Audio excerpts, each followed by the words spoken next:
Is it the truth? Is it fair to all concerned? Will it build goodwill and better friendships? Will it be beneficial to all concerned? I am very, very excited to be here. It's wonderful to be with you guys today. Thank you for the invitation to come and speak with you. We're going to be talking about a subject that is very near and dear to my heart, which is innovation. Specifically, we're going to be talking about death by innovation and hopefully how to avoid it. My name is Daryl Gibson, and got to turn it on here.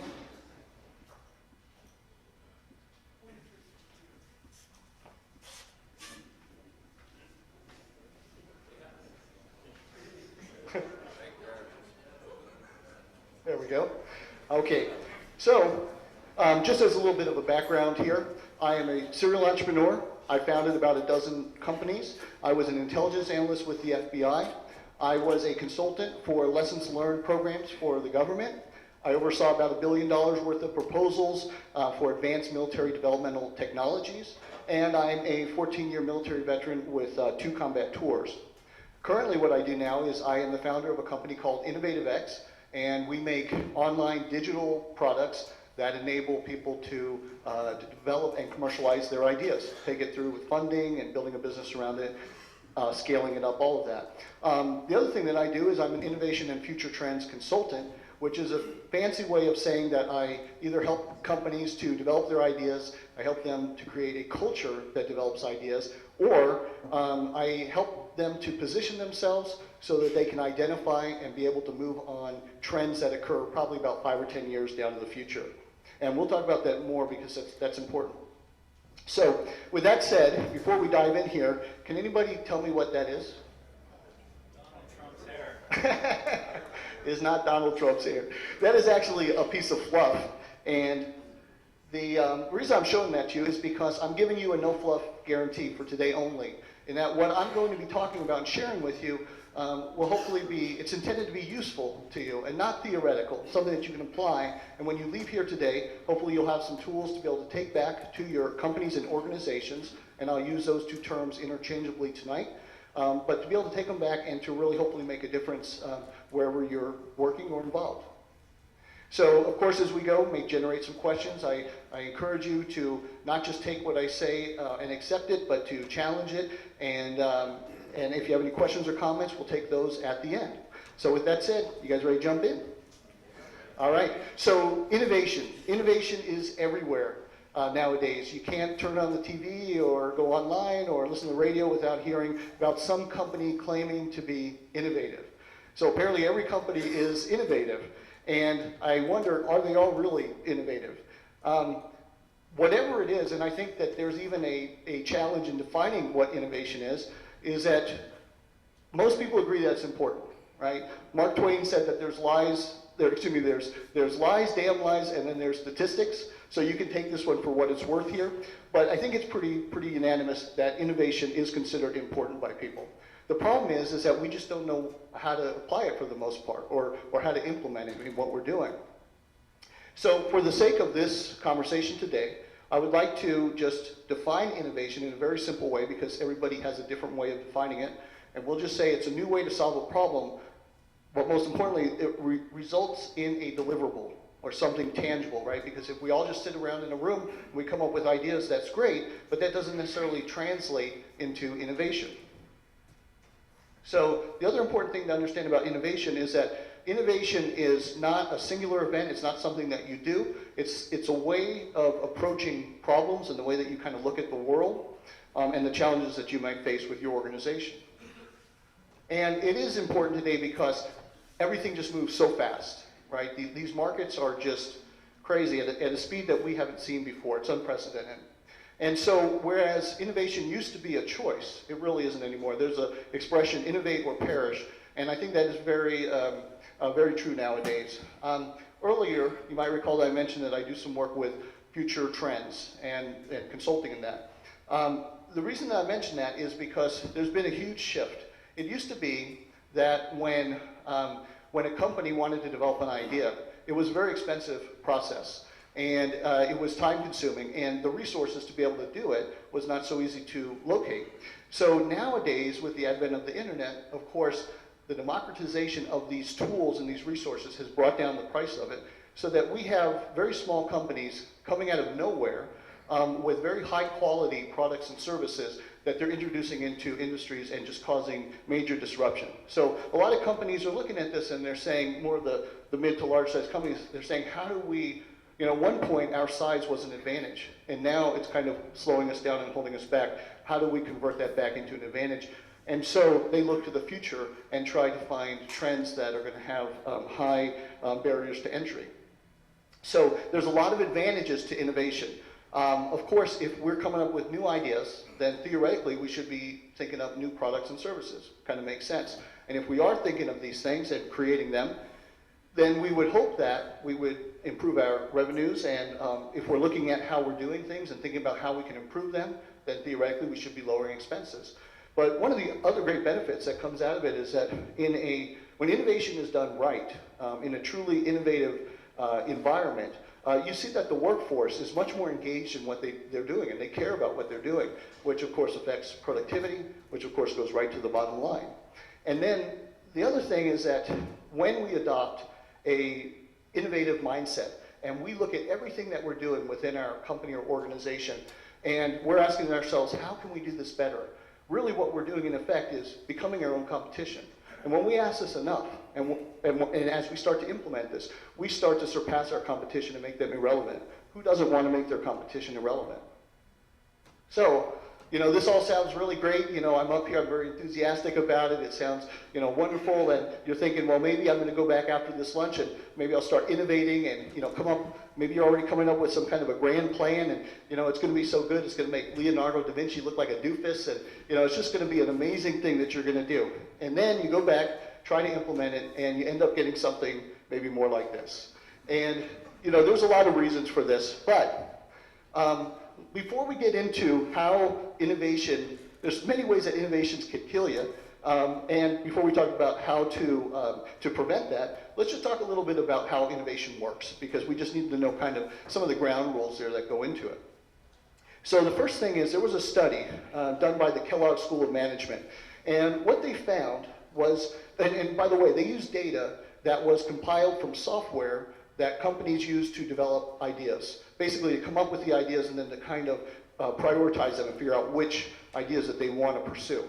So they studied this data, and they found that the more ideas that were created, and they call it the ideation rate, but the more ideas that were created was directly relevant to how much the net profit grew in those companies as well. And it was across the board. So they asked themselves, what went into this ideation rate? What affected it? And what they found was that there was 4 universal drivers, right? And they say universal because they also found in the data that it didn't matter the size of the companies, it didn't matter what industry that they were in, that this held true across the board. So the first one was a number of participants, which they call the scale. And by this we mean you're going to generate more ideas naturally if you're having a lot of people involved in the process, right? 1,000 people are going to come up with more ideas than one. And of course, if you ask them to come up with ideas more frequently, then you're going to multiply that number as well. Engagement is not so clear-cut, but what they're referring to there is that once an idea is generated, of course, then it has to be categorized. They have to figure out, which ones do we want to prioritize and where do we want to allocate our resources. Diversity is very, very important because there's been numerous studies that have shown that the more diverse the group of people who are coming up with ideas, the more successful and profitable the ideas. So in this case, we want to really avoid homogeneous populations or populations that are the same. For example, all of the same, we'll say, discipline, or doing the same job, or of the same race, of the same gender, same background, etc. The more diversity, the better. So we found that these 4 universal drivers are all connected in one way, and that is through culture. And culture is very, very important. By culture, what I mean is the way an organization believes and behaves. You can think about it as how they view the world, or maybe this is a harsh definition, but this is which behaviors are rewarded and which ones are punished. And that is what determines the culture of an organization. Every organization has a culture, whether they know it or not. So I like to compare innovation and culture and the way that they interact together as a plant and a pot. So if you imagine that the plant represents innovation, the pot represents culture, imagine taking a plant and putting it into a pot that has no water, no soil, no nutrients. This, obviously the plant would live for a couple days, but then it would most likely die. And that's what tends to happen with a lot of the innovation initiatives that we try to do. There's no culture to support it, so therefore they don't last very long. And by the way, if you're going to take one thing with you home today from what I'm talking about, this is probably one of the most important concepts of what I'm going to say, which is the importance of culture to innovation. So the way that they interact here is that culture tends to generally flow from the top. This makes sense because, of course, people in upper leadership are going to establish what are the correct behaviors, and people who are working for them are going to look to them to see what I can do, what I can't do. So this makes a lot of sense. Innovation should percolate up from the bottom, and that is because people who are in the front lines, who are doing the job every day, tend to have, at this level, they tend to have the most interaction with the majority of the stakeholders, which is the customers, clients, members, manufacturers, suppliers, etc. They know where the bottlenecks are, and they know where the opportunities are. So, in an unhealthy organization, and this is one that you see quite often here to the left, is you're going to see the culture coming down from the top, as it typically does, but you're going to see innovation being pushed down from the top as well. So what tends to happen is that these initiatives are pushed down from the top, and the people working in the front lines of the organization find that it's not pertinent to what they do, or that it doesn't have practicality because they were not involved in the process. And so it just adds to their workload, it frustrates them, they withdraw, and then of course this affects productivity, which of course affects the bottom line.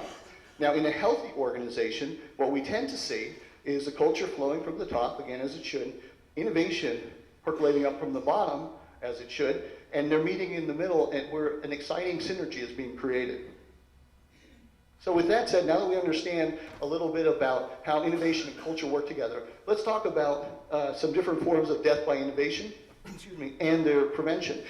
Specifically, I'm going to cover 5 common examples that I've seen. This list is not all-inclusive because we are very creative and very innovative at coming up with new ways to kill ourselves with innovation. So these are just the 5 most common I've seen. The first one is bias. Bias is just a preconceived notion about something. We think that we understand something. And bias is probably one of the greatest barriers to innovation. It really is a problem. The reason is because when we think that we understand something, we tend to ignore the reality of the situation, whatever our markets or our data or our customers are telling us. And so we tend to transmit instead of receiving, which is the key to innovation. So the worst possible situation is when you combine bias with a hippo. And I'm not talking about this kind of hippo, and I'm not talking about this kind of a hippo. Anybody know what this acronym HIPPO means? Anyone? It's the highest paid person's opinion, right? So when you, and this is what it looks like right there. So when you combine a bias with somebody, we'll just say who is in leadership in some regard, they tend to turn things in a way that do not necessarily reflect the realistic state of the situation. And this can also be a big problem. So how do we prevent something like this from happening? The first thing is to adopt a disrupt from within type of mentality. And what that means is basically, again, we're looking at everything that we do within our organization, and we're saying, how can we do it better?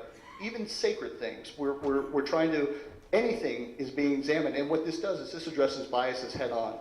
The other is to use, obviously, unbiased facilitators whenever you're doing strategic planning or when you're doing ideation sessions, that sort of thing. And a lot of times what you see is they bring in people like me from the outside, but it doesn't matter whether you use somebody external or internal. The point is to find somebody that's unbiased, because otherwise the agenda will also be biased and the outcome.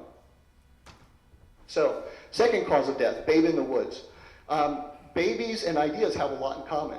And the reason that they do is because, first off, babies and ideas tend to take a long time to become self-sufficient. And the second reason is that to get there, they require a lot of resources, right? They require time, energy, and money. Now, they have a big difference between them as well. The difference is that babies come into the world and they automatically deserve and should get your time, energy, and money, right? No question about it. They do not have to earn it. Ideas, on the other hand, they come into this world, they need to earn these precious resources from you. And we just tend to throw these resources at them, which is a big mistake. So to prevent this from happening, what we want to do is establish milestones that ideas have to meet as they go through a process, which also means that we need to have a process in place where they earn these resources, right? If they don't meet the milestones, they don't get the resources. Third cause of death, drop everything. So this often occurs usually with somebody in a senior leadership position. They're kind of thinking about the company and they're thinking, we're not as innovative as we should be. We need to be more innovative. So they go to work the next day and they tell everybody, they say, let's all come up with ideas and drop what you're doing and let's just come up with X number of ideas by this time. So everybody starts developing these ideas and they're excited about it and they participate because they're thinking the boss is listening, we have the opportunity to maybe make some changes that have been a problem for us, and maybe we can take advantage of some opportunities that we've seen. So the floodgates open and ideas are flowing everywhere and it's great, and then nothing happens. All you hear is the crickets in the corner because there's some black hole where these ideas go into and then they never come out of. So nothing is done with these ideas. So to prevent this cause of death, we can focus on building an innovative culture first before we do some type of an innovation initiative. The second is to have a plan of what to do when we come up with these ideas before the ideas start coming in. The fourth cause of death is high stakes. So I don't know why, but even large companies tend to approach the development of ideas and commercialization of these ideas almost like gambling. And the reason that I say this is because when we think about companies, we use a really big company, for example. In a large company, they produce a large amount of revenue. And so they have this revenue needle that they're trying to move with these new ideas that they're trying to commercialize. So to make a needle move on revenue that's extremely high, you need to bring in a lot of new revenue. And so the problem is that they don't mind throwing a lot of money at these ideas, even initially, to be able to get them going because they're looking at generating a high revenue. So the problem is that there are exceptions, maybe biotech or some other types of ideas that are very highly technical and require a very large outlay of capital. But for the most part, most ideas can be developed very, very inexpensively and with very few resources. And just remember that the more resources that we put into developing an idea equates to more risk. Obviously, if I invest $1 into developing an idea as opposed to, say, $1 million, I have a lot less risk. So the way that we prevent this form of death is through something called validation.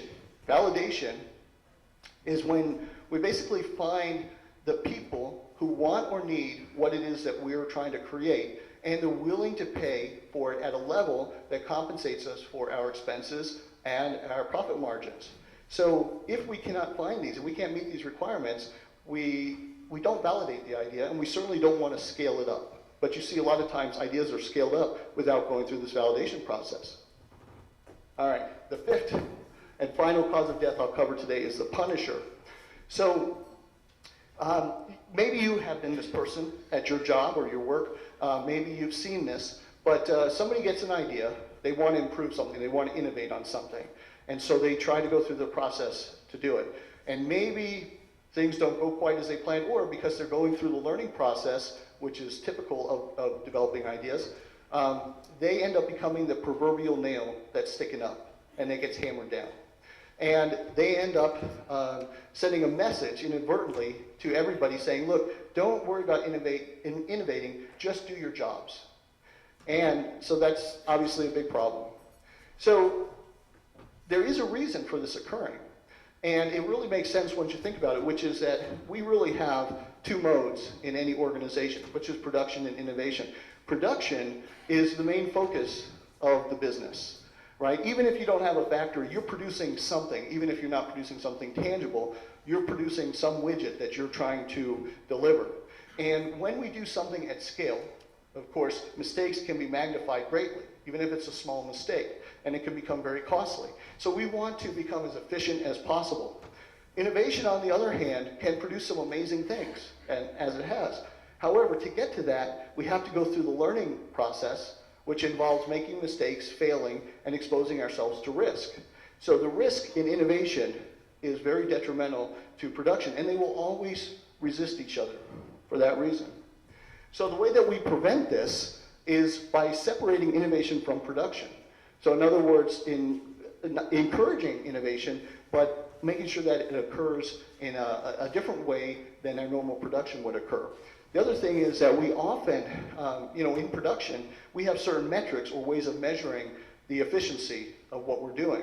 And often these are taken, so this might be, number of units produced, the defect ratio, the cost per unit, things like these. These are metrics we use.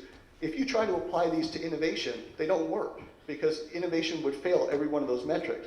We have a different set of metrics for innovation, which is how many ideas are produced, how many have been tested, how many have been validated, how many have been approved by senior level management. And then once they're commercialized, how do they perform?